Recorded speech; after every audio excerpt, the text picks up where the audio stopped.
Hi, in this video I'm going to show you how to combine PDF files into one. Whether you are merging invoices, reports, or simply creating an ebook, knowing how to merge multiple PDFs can save you a lot of time and hassle. So let's start the video.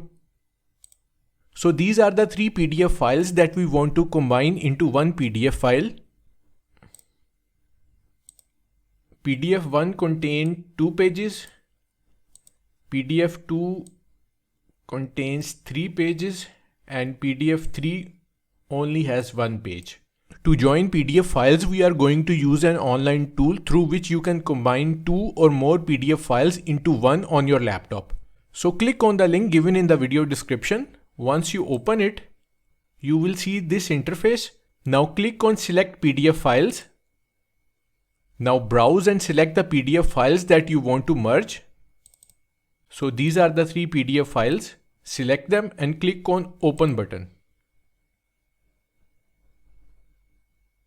Now take a moment to arrange them in the order you want them to appear in the final merged PDF. Now that your files are in order, click on Merge PDF button. It's merging PDFs. Click on Download Merged PDF. Once the download is complete, click to open it. As you can see, 3 PDF files are now merged into one single PDF file. So that's how to combine PDF files into one. Thanks for watching.